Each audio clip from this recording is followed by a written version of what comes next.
Shalom, meus amigos, um bom dia a todos vocês nessa linda manhã na cidade santa de Jerusalém. E vocês sabem que o que me traz às redes sociais mais uma vez é ter a chance de compartilhar um pouco mais da imensa sabedoria da Torá. Mas antes de fazer isso, eu quero dividir com vocês uma emoção que eu acabei de viver, uma emoção muito especial. Eu estava agora há pouco, passei horas da manhã na estação de ônibus central aqui de Jerusalém, distribuindo kits de primeiros socorros e barras energéticas para os soldados de Israel.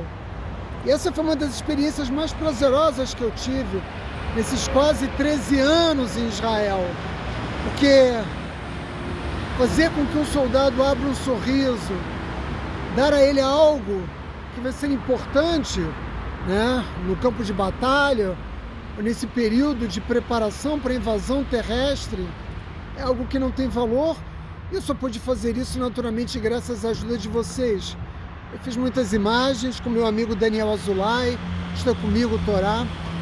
Eu vou precisar de uns 2 dias para editar esse vídeo e depois nós vamos publicar aqui também na nossa plataforma Pérolas da Sabedoria Judaica.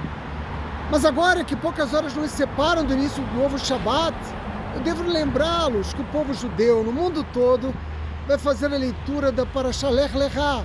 Como vocês sabem, nós estamos falando de Abraão Avino. E Abraão Avino foi extraordinário porque ele foi capaz de ver muito além daquilo que seus olhos físicos permitiram enxergar. Abraão Avino enxergava com os olhos da mente. E embora ele tenha podido ver as colinas de Jerusalém, ele só pôde imaginar como seria no futuro essas colinas repletas de famílias judias celebrando o Shabat. Portanto, ele usou a sua imaginação, os olhos de sua mente para poder enxergar o futuro. Ele que era um navi, que era um profeta. E a Torá nos diz na Parashá Lech Lechá, em Bereshit 12, 6 e 7, os 2 passuquim. E Hashem apareceu a Abraham e disse: a tua semente darei esta terra. E Abraão Avino construiu um altar para Hashem. É o que narra a Torá, esses 2 passuquim. Mas a pergunta evidente é por que Abraão Avino construiu um altar para Hashem naquela época?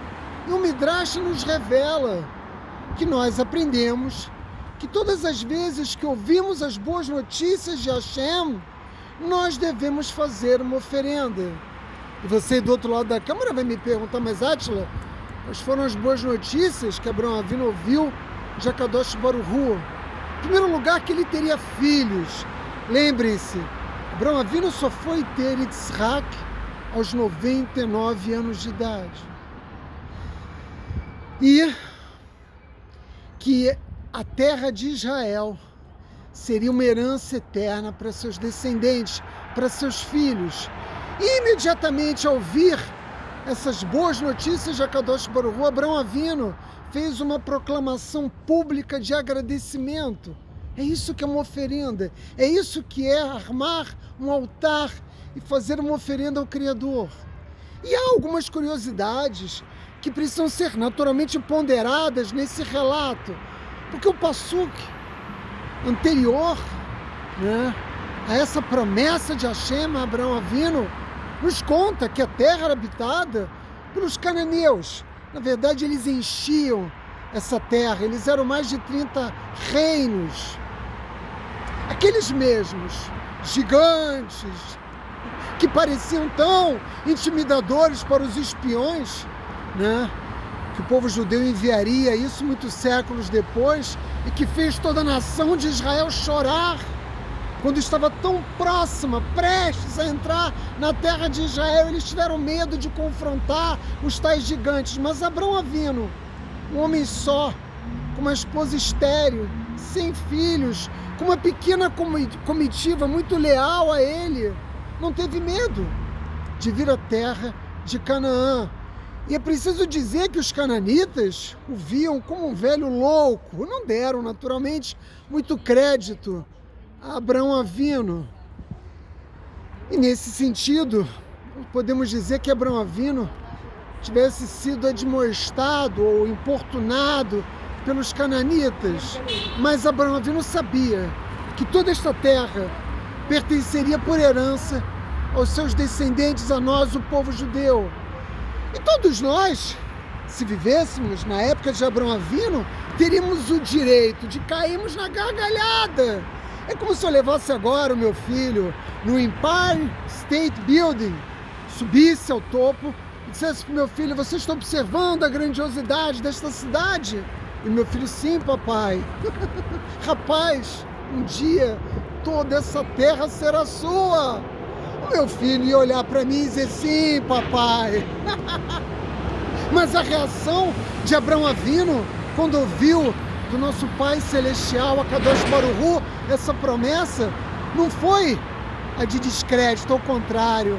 Abraão Avino, como eu disse no início, enxergava com os olhos da mente, e ele fez um kiddush, e ele comemorou, ele abriu literalmente a janela de sua mente. Por quê? Porque Abraão Avino estava disposto a perceber toda a realidade que se ocultava a seu redor. Isso me enseja uma das muitas histórias que eu conheço de importantes sobreviventes do povo judeu do Holocausto. Houve uma vez um rabino chamado Yosef Kehraman, que é muito conhecido entre nós como o Rebbe de Ponevezh. Todos conhecem a Yeshiva de Ponevezh. E ele milagrosamente foi poupado por Akadosh Baruch Hu, não pelos nazistas. Poupado por Akadosh Baruch Hu, e conseguiu sobreviver ao Holocausto. E mesmo no curso da Segunda Guerra Mundial, teve a chance de migrar para Israel.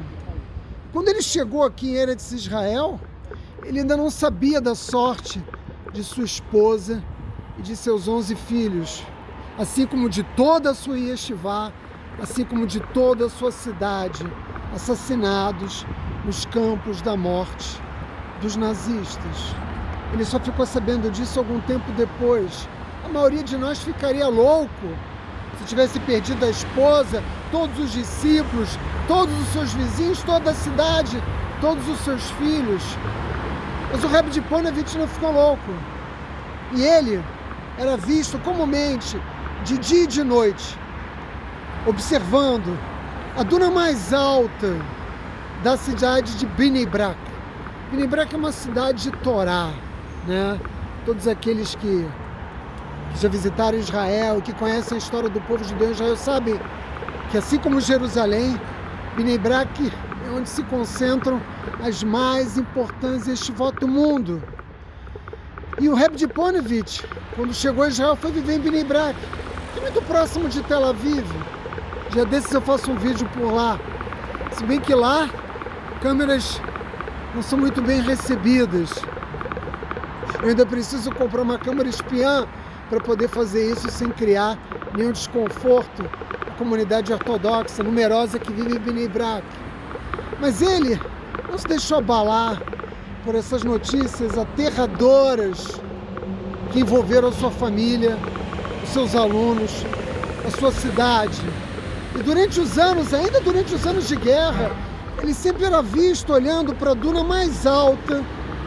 Porque vocês sabem que Israel quase todo era um grande deserto.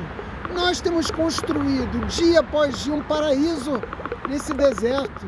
E ele era visto frequentemente vigiando, de dia e de noite, segurando uma vela, inclusive, a duna mais alta de Bnei Brak. E quando as pessoas observavam esse comportamento dele, perguntavam: Rebbe, o que o senhor está fazendo? E ele dizia: aqui será construída a maior yeshivá do mundo. E ele apontava: aqui vai ser a sala de estudos, aqui vai ser o refeitório, aqui vai ser o dormitório, aqui vai ser um grande auditório, aqui uma grande sinagoga. E as pessoas diziam a ele: mas Rebbe, Rommel está às portas de Israel. O mais importante, chefe militar da Alemanha nazista. Rommel está às portas de Israel, o senhor ficou louco?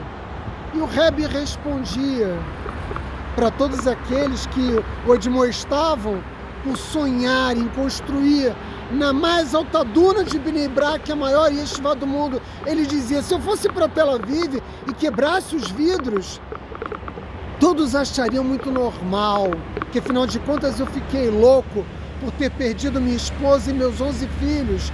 Mas eu não quero quebrar vidraças, eu quero colocar janelas. Olha a grandeza desse homem. E eu convido você que quando vier a Israel, visite Bnei Brak. Bnei Brak é sobretudo uma movimentada metrópole de Torá. Suba ao ponto mais alto e você vai ver a maior de todas as yeshivot do mundo. E você vai ver um mar de camisas brancas. E você vai ver um mar de stenders, que são as bancadas que nós apoiamos, as Gemarot, Talmud para estudar. E vocês vão ver um mar de judeus se balançando, orando, estudando Torá. E vocês vão ouvir o rugido de mais de 1.000 leões, que são os estudantes da Yeshiva de Ponevezh. Tudo aconteceu da maneira como o Rebbe havia dito, porque ele conseguiu ver a Yeshiva com os olhos da mente, ele conseguiu imaginar e conseguiu construir a Yeshiva, reconstruir, na verdade, a Yeshiva tão querida que havia sido destruída pelos nazistas.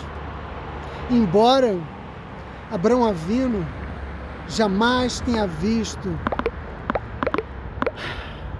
as colinas de Jerusalém repletas de casas, de famílias, de judeus, observando o Shabat, e tenha deixado o nosso mundo apenas com Yitzhak, seu filho, seu herdeiro espiritual, nosso segundo patriarca, seu coração, o coração de nosso antepassado mais importante, estava cheio de promessas divinas.